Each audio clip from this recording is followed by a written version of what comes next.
শংকৰজ্যোতি বৰুৱাৰ দৰে নেতাবোৰ আছুক সন্মুখত ৰাখি জাতিক লুণ্ঠন চলোৱা একোজন বিশাল ফুকনেই। শংকৰজ্যোতি বৰুৱাৰ কৰ্মকাণ্ডে আছুক লজ্জানত কৰিছে। তেওঁ সাধাৰণ সম্পাদক হৈ থকাৰ যোগ্যনে? শংকৰজ্যোতি বৰুৱাক আছুৰ পৰা অব্যাহতি লোৱাৰ পৰামৰ্শ সমুজ্জ্বল কুমাৰ ভট্টাচাৰ্য আৰু সভাপতি উৎপল শৰ্মাৰ। এগৰাকী যুৱতীয়ে উত্থাপন কৰা অভিযোগৰ সত্যতা ৰাজহুৱাকৈ স্বীকাৰ কৰিছে শংকৰজ্যোতিয়ে। তীব্ৰ প্ৰতিক্ৰিয়া অন্তত শংকৰজ্যোতি বৰুৱাৰ বিৰুদ্ধে দিছপুৰ থানাত গোচৰ ৰুজু। যিটো গোচৰৰ নম্বৰ 953/2024। এই গোচৰটোত আৰক্ষীয়ে লগাব লগা ধাৰাৰ ভিতৰত 69 BNS অন্যতম হ'ব। কিন্তু আৰক্ষীয়ে কি ধাৰা লগাইছে সেয়াও লক্ষণীয় হৈ পৰিব। 69 BNS ধাৰাত কোনো লোকে যদি যুৱতীক বিবাহ বা আন প্ৰলোভনেৰে শাৰীৰিক সম্পৰ্ক স্থাপন কৰে তেন্তে ইয়াকো বলৎকাৰ বুলিয়ে গণ্য কৰা হয়। এই ধাৰাত অভিযুক্ত হোৱাৰ অপৰাধীৰ 10 বছৰ পৰ্যন্ত কাৰাবাস হ'ব পাৰে। সদৌ অসম ছাত্ৰ সন্থা অসমৰ সমাজ জীৱনৰ সৈতে সম্পৃক্ত হৈ থকা এক জাতীয় তথা ছাত্ৰ সংগঠন। এই সংগঠনটোৰ নেতৃত্বৰ পৰা অসমৰ দৰে সমস্যাবহুল ৰাজ্যৰ জনতাই বহু আশা কৰে। জাতীয় জীৱনৰ সৈতে জড়িত বিষয়বোৰত মাত মাতিব বুলি গভীৰ আস্থা ৰাখে। সেই আস্থা এতিয়া ম্লান পৰিছে, কিয়নো ৰাইজৰ পক্ষত থকাতকৈ এনে সংগঠনক নেতৃত্ব দিয়াসকলে ভিতৰি ৰাজনৈতিক আশীৰ্বাদ পুষ্ট হৈ মেকুৰী হৈ পৰিছে তেওঁলোক। মুখত পূৰ্বৰ সিংহ গৰ্জনৰ সলনি এতিয়া মেকুৰীৰ মেও মেও শব্দহে শুনিবলৈ পোৱা যায়। বৰ্তমানৰ সদৌ অসম ছাত্ৰ সন্থাৰ সাধাৰণ সম্পাদক শংকৰজ্যোতি বৰুৱাৰ বিৰুদ্ধে উত্থাপিত হ'ল এক গুৰুতৰ অভিযোগ। এগৰাকী যুৱতীয়ে উত্থাপন কৰা এই অভিযোগৰ সত্যতাও তেওঁ ৰাজহুৱাকৈ স্বীকাৰ কৰি ল'লে। প্ৰথম অৱস্থাত যুৱতীগৰাকী দাখিল কৰা এজাহাৰৰ ভিত্তিত আৰক্ষীয়ে গোচৰ পঞ্জীয়ন কৰা নাছিল। ৰহস্যজনকভাৱে কোনো এক শক্তিশালী চক্ৰই আছুৰ এই নেতাজনক ৰক্ষণাবেক্ষণ দিবলৈ চেষ্টা চলাইছিল। তীব্ৰ প্ৰতিক্ৰিয়াৰ অন্তত শংকৰজ্যোতি বৰুৱাৰ বিৰুদ্ধে দিছপুৰ থানাত এক গোচৰ ৰুজু হ'ল, যিটো গোচৰৰ নম্বৰ 953/2024। এই গোচৰত আৰক্ষীয়ে লগাব লগা ধাৰাৰ ভিতৰত 69 BNS অন্যতম হ'ব। কিন্তু আৰক্ষীয়ে কি ধাৰা লগাইছে সেয়াও লক্ষণীয় হৈ পৰিছে।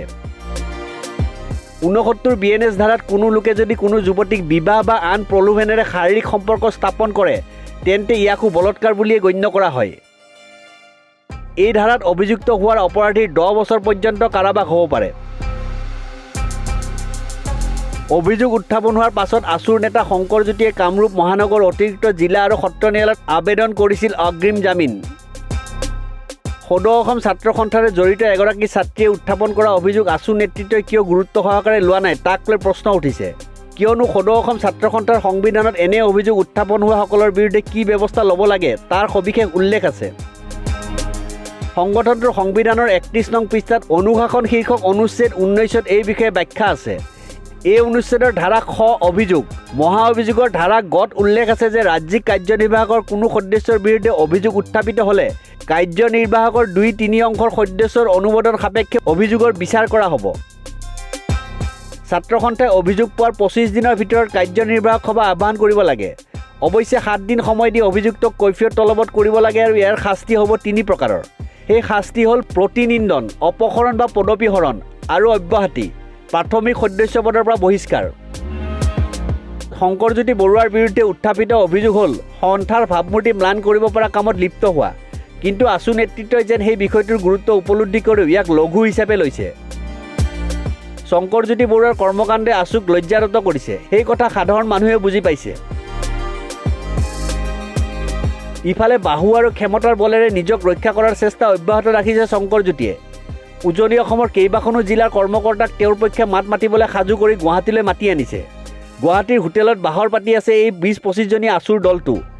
শংকৰক উদ্ধাৰ কৰিবলৈ অহা এই দলটোত আছে ডিব্ৰুগড় জিলাৰ বিতুপন গগৈ, সমৰ গোহাঁই, অনুপজ্যোতি ভূঞা, অৰ্জুন চেত্ৰী, প্ৰশান্ত দত্ত আদি।